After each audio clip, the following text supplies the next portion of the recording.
Most teachers will agree that the actual teaching part of the job is, in fact, the easiest part. It's everything else that any traditional teacher preparation program can't prepare you for that is the most challenging. But the one thing everyone can agree on that makes everything better is having a solid classroom management philosophy and plan. There are lots of different ideas about what this looks like, but just know that it's never one size fits all.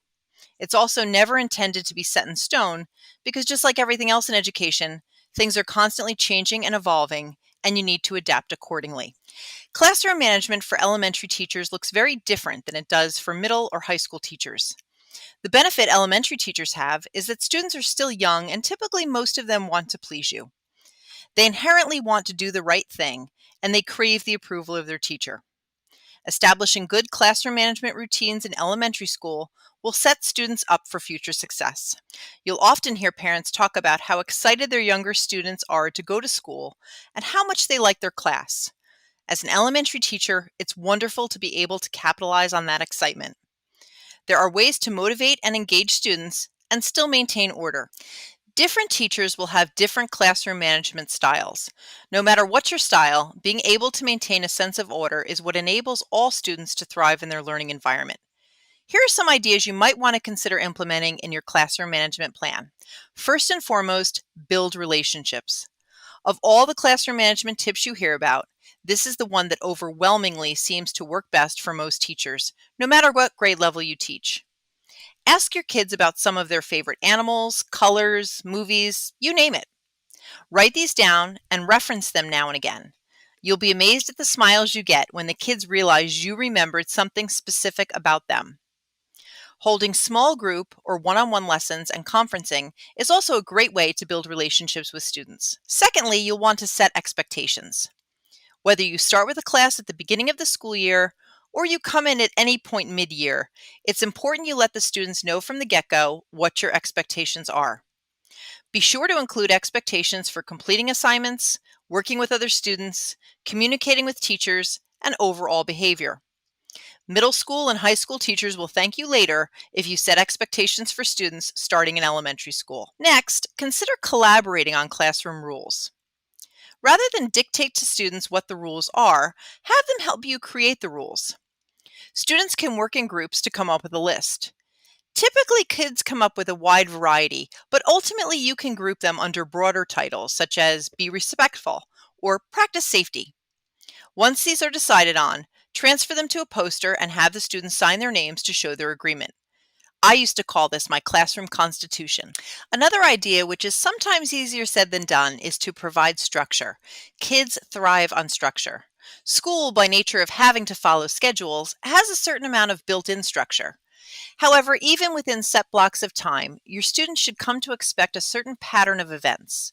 For instance, perhaps you have a 5-minute warm-up activity, followed by a whole group lesson, and then you hold small group conferences. This may not be the case every period, but the general structure of class should be fairly predictable. Going along with structure would be writing down the day's plan. It may sound simple, but it helps when students know what's coming next. Having the day's schedule easily visible really helps students who might get anxious when routine is broken. A classroom management technique that is popular with the students themselves is allowing for voice and choice. Students like to feel that they have a say in what goes on in the classroom. Not every lesson or activity lends itself to this, but where possible, ask students what they would like to do. Give them options. If they need to demonstrate learning, give them a choice of activities, such as creating a poster or a drawing, creating a song, or recording a video or a podcast. This will also help you address the needs of every type of learner in your classroom. Next, I'd say it's always helpful to have options for early finishers. All teachers have heard it before. I'm done, now what? In order to prevent a lot of downtime, which can lead to behavior problems, have a variety of activities on hand for those who get done early. These may be enrichment activities, STEM activities, digital activities, or a combination. Another idea is to incorporate SEL activities into your classroom. Social emotional learning has become quite the buzz phrase over the last few years. Whether you've adopted a school-wide program or have chosen smaller independent activities, SEL helps keep students engaged. It doesn't need to be formal or take a lot of time. For instance, practicing meditation or breathing exercises for a few minutes every morning can set a great tone for your students' day. One thing that worked very well for me was to give rewards. Whether you use an online program to keep track or you use a more traditional ticket system, students love rewards. It's nice to have a reward system in place for the whole class as well as for individual kids.